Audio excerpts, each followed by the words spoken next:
नमस्ते फ्रेंड, आप सभी का स्वागत। फ्रेंड्स, जब भी हम कोई लॉन्ग टर्म इन्वेस्टमेंट करते हैं तो PPF one of the popular scheme, public provident fund scheme. PPF में क्या होता है? 5 तारीख का फंडा कैसे बदल जाती है पूरी कैलकुलेशन। एक दिन भी चूकते हैं तो आपका रिटर्न घट सकता है।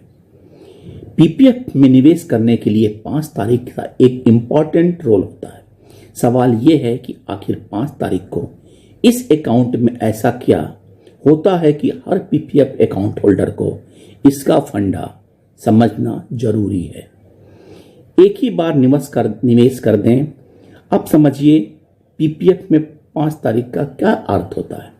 पीपीएफ पर ब्याज दरों का कैलकुलेशन मासिक आधार पे होता है, मंथली रेस्ट। हालांकि इस ब्याज को वित्त वर्ष के अंत में खाते में क्रेडिट किया जाता है। पीपीएफ पर जितना ब्याज मिलेगा इसकी गणना कैलकुलेशन जो है 5 तारीख अहम रोल निभाता है। हर महीने के 5 तारीख से और आखिरी तारीख 30 या 31 के बीच में पीपीएफ खाते के सबसे कम बैलेंस पर ब्याज दिया जाता है। यही वजह है कि 5 तारीख को या उसके पहले पीपीएफ में इन्वेस्टमेंट कर देना चाहिए, जिससे आपको ब्याज ज्यादा मिले। एक एग्जाम्पल के लिए बताएं, मान लेते हैं कि आपने 5 अप्रैल को या उससे पहले पीपीएफ में 1.5 लाख रुपए डाले। ऐसे में 7.1% की दर से आपको मौजूदा वित्तीय वर्ष में कुल 10,650 रुपए का ब्याज मिलेगा।